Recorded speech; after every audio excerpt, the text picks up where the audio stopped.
used to party, you guys. I once saw the Backstreet Boys live. There's more to it.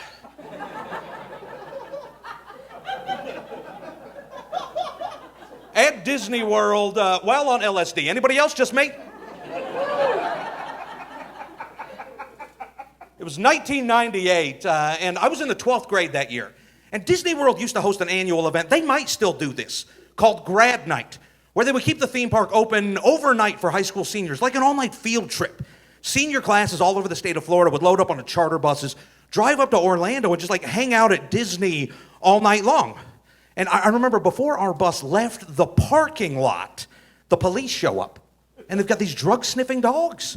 We all had to let them smell our backpacks to make sure nobody was sneaking any marijuana or alcohol into Disney. But here's the thing, LSD doesn't have a scent. Yeah, the dogs can't detect it. It was the only drug that anybody was able to sneak in, and one kid brought a bunch of it. He was selling it on the bus, and my friend Orion McMichael, he plops down on the seat next to mine and goes, "Hey, Jamie, you want to do some acid tonight?" I thought about it for a minute. It's like, yeah, I think I do. My answer surprised even myself. I had never done any acid up to that point. I didn't even know how to get acid if I wanted to. Do you just ask? Pardon me, do you happen to have any acid? No? In that case, just $10 on pump 5. I grew up during the war on drugs, when Just Say No propaganda permeated pop culture. We were inundated with celebrity PSAs and commercials with phrases like, "I learned it from watching you, all right?"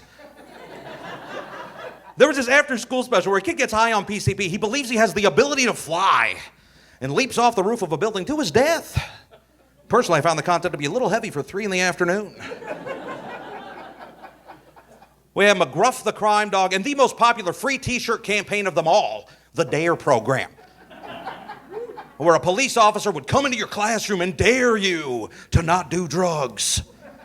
Nothing will make you want to do drugs more.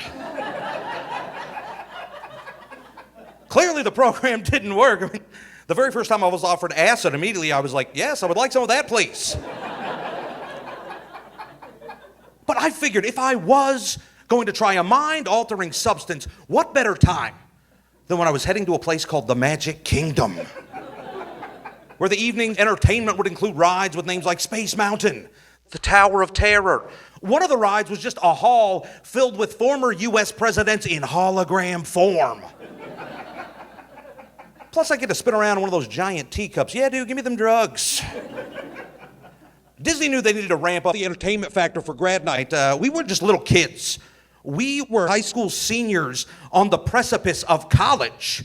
The rides weren't enough. We needed more. We needed live music. And Disney delivered. This was 1998. They brought in some of the biggest musical acts of the era. They brought in the Backstreet Boys to headline. This was also during that year and a half when ska was popular. Yeah, they brought in Real Big Fish. It was a skanking good time. Parents and teachers, they try to scare you by telling you drugs are a slippery slope. You do drugs once, the next thing you know, you're selling your body on the street for your next fix. The problem is they lump all the drugs into the same category.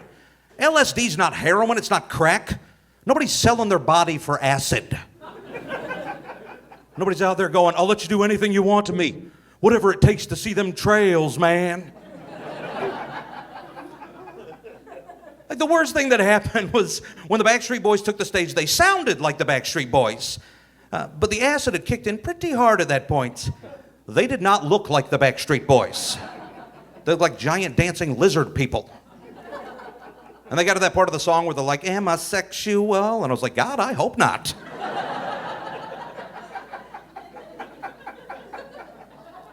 Flash forward to my 40s. Now I take antacid at Disney World.